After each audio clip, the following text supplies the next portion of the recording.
Inilabas na ang impeachment initial pre-trial order.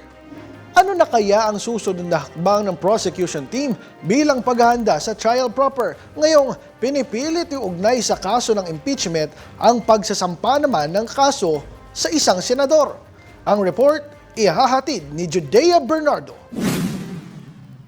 3 araw ang ibinibigay ng impeachment trial court sa prosecution at defense team para maisumite ang kani-kanilang komento sa draft pre-trial order.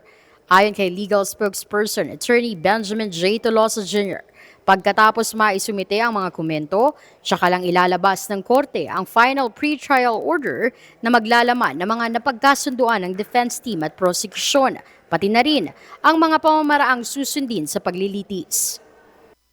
Both parties were given 3 days, Janina, to file their respective comments on the pre-trial order. After that, the court will be issuing the final pre-trial order. Samantala, nilinaw naman ni Tolosa ang issue sa pagko-cross-examine ng mga testigo at ebidensya ng private at public prosecutors. Aniya, hinihiling ng prosecution panel sa impeachment court na payagan ang parehong private at public prosecutors na aktibong lumahok sa presentasyon at pagtatanong sa iisang testigo sa impeachment trial. Kahit daw si House Lead Prosecutor Representative Jervil Jinky Luistro ang namumuno sa panel, case-to-case basis pa rin ang magiging batayan kung sino ang magsisilbing first chair sa bawat pagdinig. We have to remember that the issues to be covered in this trial with respect to the documentary exhibits that we'll be presenting and the witnesses that will be subjecting to examination, no? They cover very wide or different areas, no? Such as, for example, there are bank documents, AMLAC records, government liquidation document.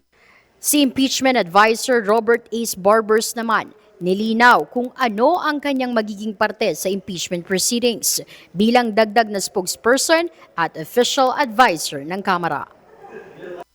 Medyo masalimuot kasi ang usapin ng impeachment at hindi ito karamihan sa ating mga kababayan ay hindi masyadong naiintindihan ito. Kung kaya't pipilitin namin bilang spokesperson na ipaliwanag, no? Ano ba itong prosesong ito?